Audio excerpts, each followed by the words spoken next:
ప్రియమైన మా పరలోక తండ్రి, యేసుక్రీస్తు ప్రభు పరిశుద్ధ నామమును బట్టి మీ సన్నిధికి వస్తున్నాం దేవా. ఈ ఉదయకాలన ప్రత్యేకంగా మేము స్తుతిస్తున్నా నాయన, గణపరుస్తున్నాను తండ్రి.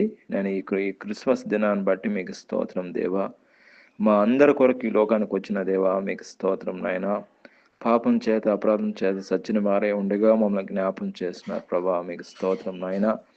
మీరు చేసిన మేలు నేనైతే మర్చిపోను తండ్రి. కృతజ్ఞతాస్తుతి స్తోత్రం తండ్రి. ఈ ఉదయకాలను ఎవరైతే ఏకీభవిస్తున్నారో ప్రతి ఒక్కరిని జ్ఞాపం చేసుకోండి నాయన. ఈ క్రిస్మస్ దినం నుంచి వచ్చే క్రిస్మస్ దినం వరకు మీ కాపుదల, భద్రత, క్షేమించి కాపాడండి. ప్రతి ఒక్కరిని పేరు పేరు వంతన ఆశ్రయించండి, దీవించండి, కాపాడండి. ప్రతి అవసరత, ప్రతి అక్కర తీర్చండి. మీ కృపలో భద్రపరచండి. కోడి తన పిల్లల్ని ఏ విధంగా కాపాడదో అదే విధంగా మీ కృపరేఖల చాట కృపణలో భద్రపరచమని, ఈ సంవత్సరం అంతా ప్రభు ఆశీర్వాదాలతో దేవునితో నింపి నడిపించమని ప్రభు యేసుక్రీస్తును ప్రార్థన చేస్తున్నాం తండ్రి. ఆమేన్.